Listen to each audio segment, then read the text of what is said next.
Okay, so this is the Quideo for the advanced problem of chapters 5 through 8. So this question reads, an insurance company estimates that it should make an annual profit of $150 on each homeowner's policy written, with a standard deviation of 6,000. And for question A, it says, what reasons may contribute to such a large standard deviation?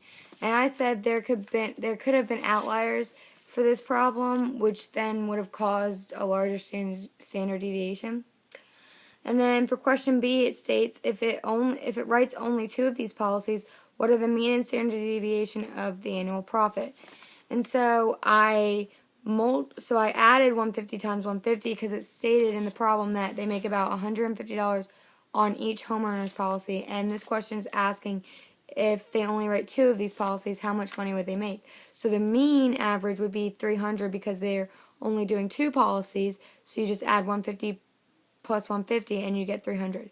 And then for the standard deviation, you have to square the standard deviation. So you have to square, add, and square root.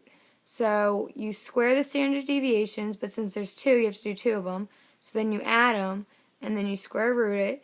And then for two policies, you would get a standard deviation of 8,485.2814.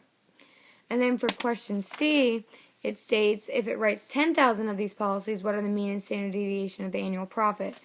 So it's pretty much what it's asking in question B, but instead of two policies, it's 10,000. So we do the same thing up here.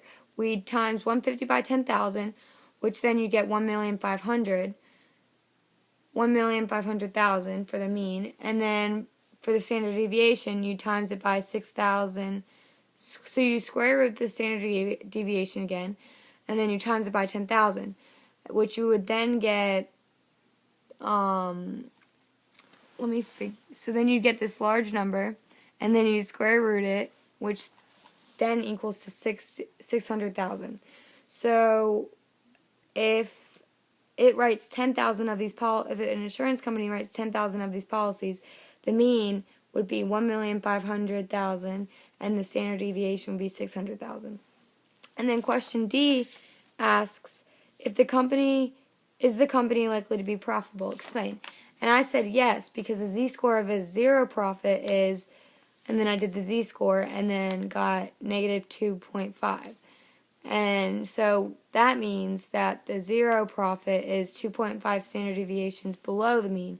So if they sell 10,000 policies, they'll be profitable. And that's it for the advanced question.